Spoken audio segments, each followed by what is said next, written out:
Alright, this is John here, and we are going to move on to Clojure Koans number 8 about higher order functions.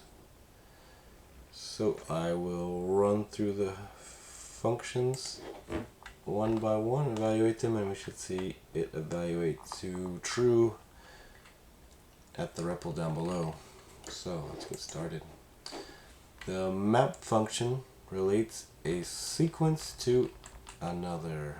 Okay, let's look at this. So we have map, then a function, and then a vector 1, 2, 3. So we will map the function of 4 times x across 1, 2, 3. So basically each element is going to be multiplied by 4 and returned to us.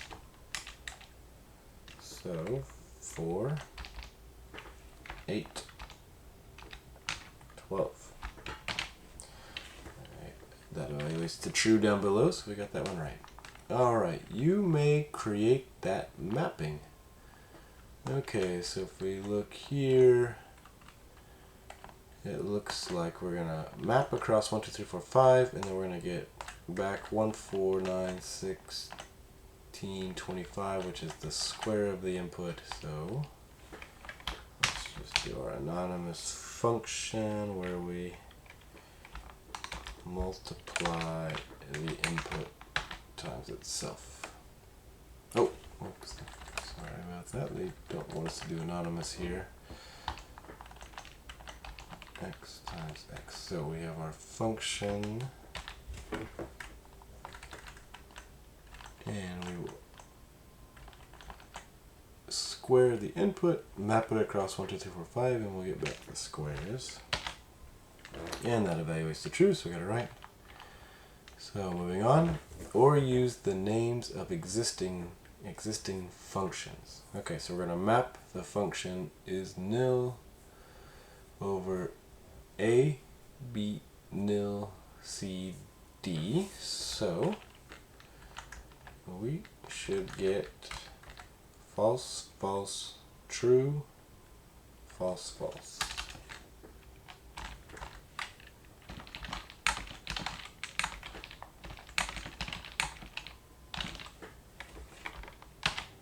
Alright, and down below we see we got that right. A filter can be strong.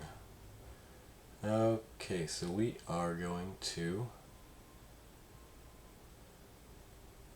apply the filter function to our collection,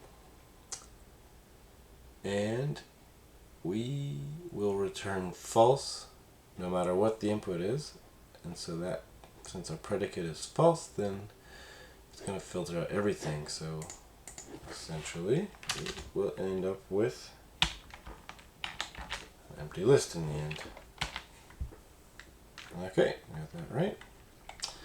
We're very weak, so here's the opposite. We are going to return true no matter what, so let's just copy and paste our input because the filter isn't going to filter out anything.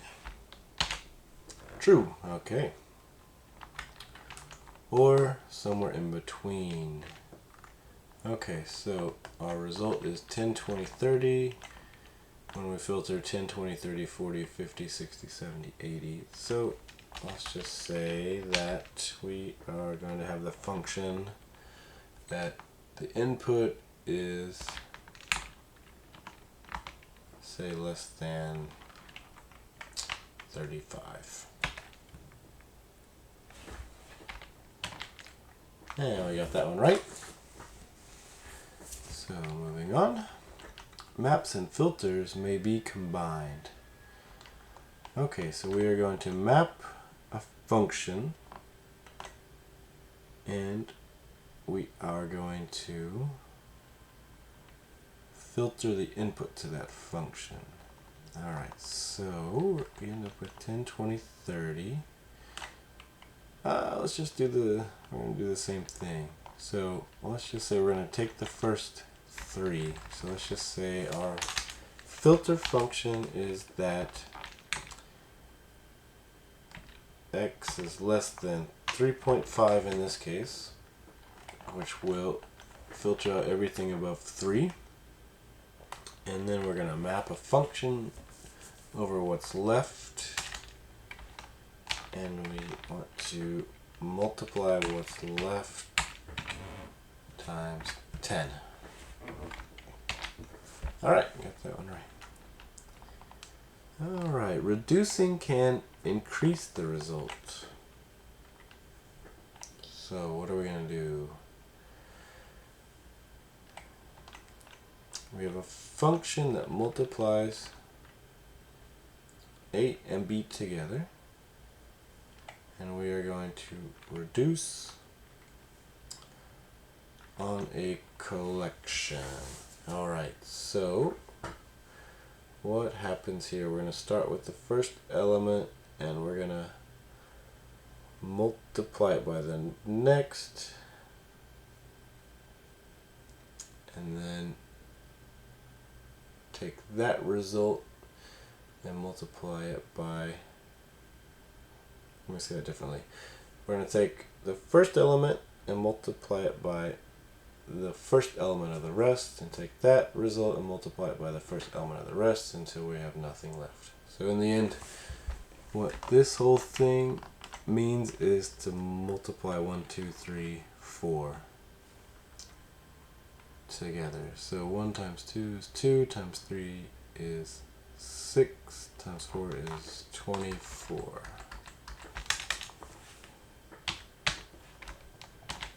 Alright, I got that one right.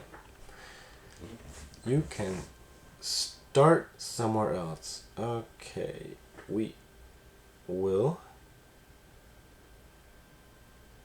start somewhere else. So we're going to have 24 times some other starting value, which in this case needs to be 100.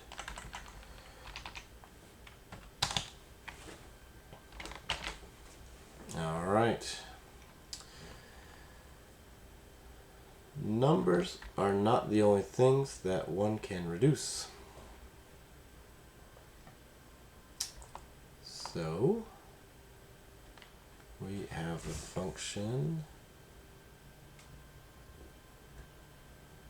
If something is less than another,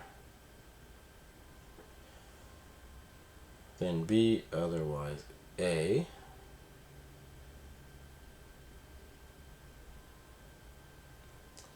So basically what we're doing here is we're essentially sorting and then taking the last value.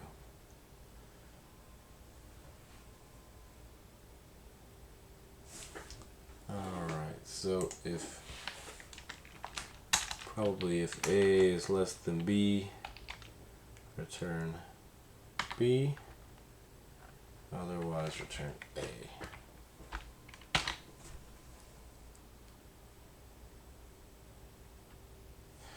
Oh yeah, we cannot compare strings with less than. Let's do the function count on A and the function count on B. There we go. We got it right.